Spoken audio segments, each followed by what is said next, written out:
હા, રીલ જોઈ જોઈને થાકી જઈ, હવે થોડોક આરામ કરી લઉં. વાહ ભગવાન વાહ, આખા ઘરનું કામ હું કરું અને થાક તમને લાગે. વાહ, શું તમારી ઉદારી. હેલા, બોલ. હું આખો દિવસ તમારી જોડે બોલ બોલ બકબક કરતી હશું તો તમારું માથું દુખી જતું હશે ને? દુખી જાય પણ તું મારી પોતાની જ છે ને, તો એમાં શું છે? અચ્છા, એટલે હું તમારી જોડે વાતો કરું એટલે તમને માથું દુખે હે, એમ જ ને? અરે પણ એવું કહેવાનું નહીં, પણ તું વાત કરતી મને સારું જ લાગે છે. હા તો તમે એવું તો બોલ્યા અબિયાલ.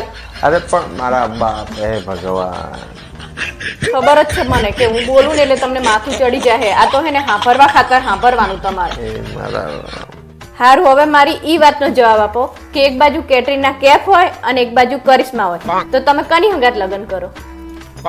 એક બાજુ કેટરીના કેફ અને એક બાજુ કરિશ્મા. કેટરીના કેફ હંગાત. જો મને ખબર હે, તમને મને ખબર જ છે કે હું તમને ગમતી જ નહીં. આ તો પરાણે લગ્ન કર્યા તમે મારી જોડે. મને બે જ ઓપ્શન આપ્યા, તારું નામ તો હતું જ નહીં અંદર. પણ તમાર ના કહેવાય કે તારી હંગાત લગ્ન કરીશ એવું? ભગવાન, આ બાયડીનું શું કરું હવે? મને ખબર હે પણ તે મને બે ઓપ્શન આપ્યા તો હું બે માંને ચૂઝ કરું ને. તારું નામ હતું જ નહીં અંદર તો પછી. તો તમાર ના વિચારાય? પોતાને તો કઈ વિચારવાનું જ નહીં, હા મેં મળ્યું એટલે કહી દીધું તરત જ.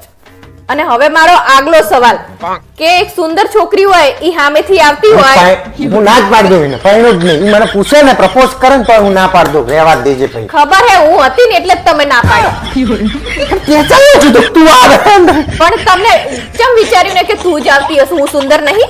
અરે મારા બાપ, તું સુંદર જ છે મારા બાપ. પણ આ તો ના ચમ પાડી તો પછી આગળના બે પ્રશ્નમાં તે મને ભરાઈ દીધું, તો હવે હું શું કહું? પણ મને ખબર જ હોય કે તમને હું ગમતી જ નહીં. પેલા મેન તું મને બહુ ગમે હે, પણ ખાલી તું ખાલી પટુડા વેડા કરો તમે. તું મને હે ને જીવથી વાલી હે, જીવથી વાલી. હવે ખાલી પોલ્સન મારશો ને, જીવથી વાલી હે. પોલ્સન નહીં મારતો બકા.